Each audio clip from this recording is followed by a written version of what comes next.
Welcome back, everybody. Now, documentary and street portrait photographer Andile Bhala is known for his ability to blend storytelling with visual art, capturing the essence of human experience through his lens.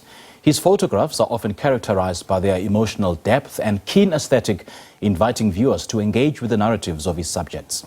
His upcoming exhibition, titled Inkumbulo, meaning memory in Zulu, promises to be a recollection of personal histories that shape our identities.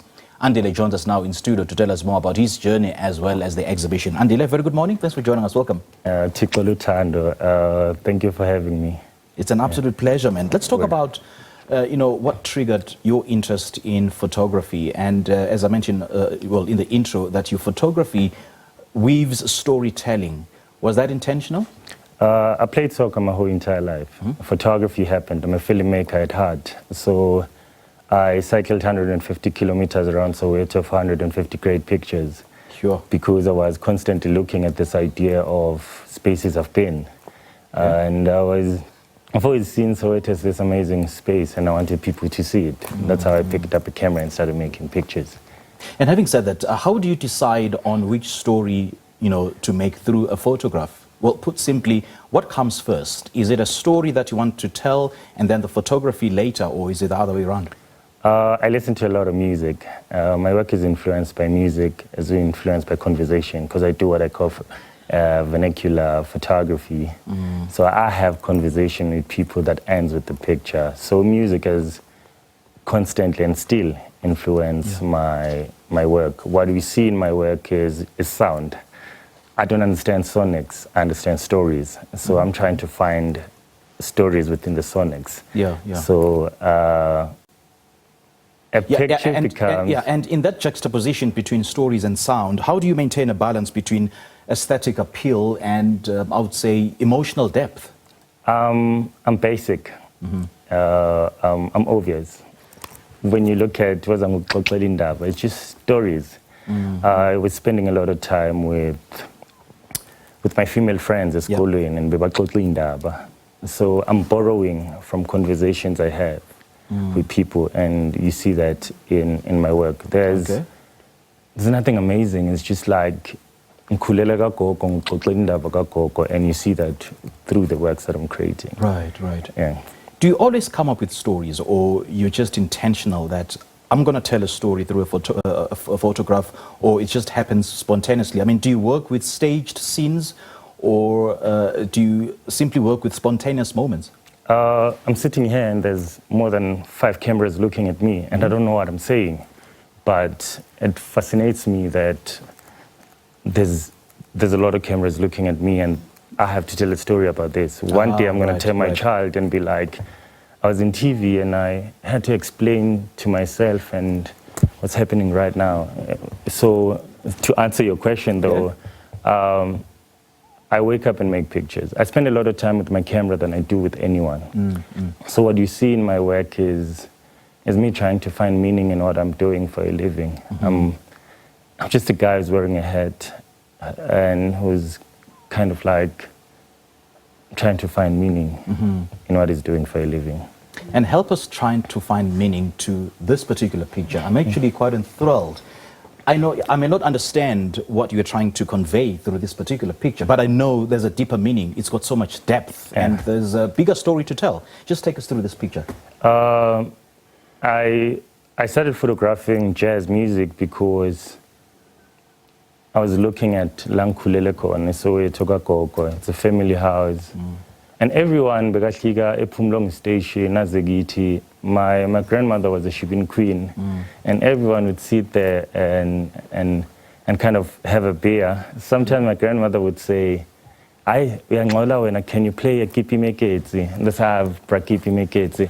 I have 2 shacks that says we're not moving. In South Africa, when you're broke, no one listens to you. So the smaller shacks are those people that decided to keep quiet. There's puzzle shops and conversations that we're not talking about that exist within puzzle shops. And there are those houses where families are fighting around these houses. Who has to own it, why they have to own it, why they need to have the title deed and stuff. So it's It's just me sitting in a class and looking at my childhood crush telling a story. So I'm constantly like trying to revisit that story. And then Inkumbulo, what does it mean to you personally? When I photographed Inkumbulo, it was kind of crazy because there's this intimate thing when staging a camera and it looks at you. Yeah. And my whole entire life I've been photographing people, but Inkumbulo I'm photographing myself. And everyone I've been photographed, they actually a portrait of me from Abo Mama, Abo Mtandazo. I'm constantly looking for my mom from those women. I'm constantly looking at my scholarship, why my scholarship got declined, why I did not travel the world because of soccer, because I'm nice. But Inkumbulo looks at that. Then, because I listened to a lot of Brafeya Faku, he dropped an album titled Inkumbulo that's dedicated to Abangani bakhe. So Inkumbulo is dedicated to my mom, my brother, and my daughter, Ubale, with a bit of Muteo on it. And just listening to you, Andile, you know, I can tell that you've got so much depth. Your work speaks volumes in terms of depth. And how do you evoke emotion in the subjects and the viewers of your work?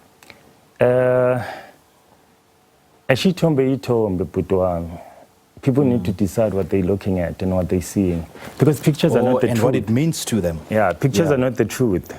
Because what we see in a frame, I've decided to put whatever I wanted to put. But there's a lot of stuff happening outside the picture.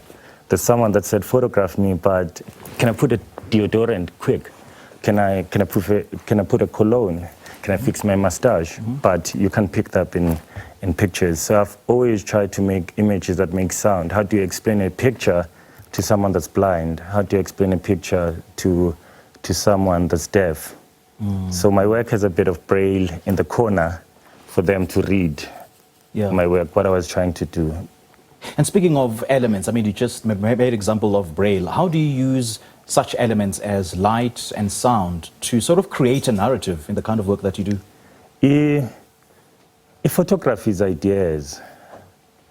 And what I put out there as an idea might be something that does not make sense for Munyu Muntu.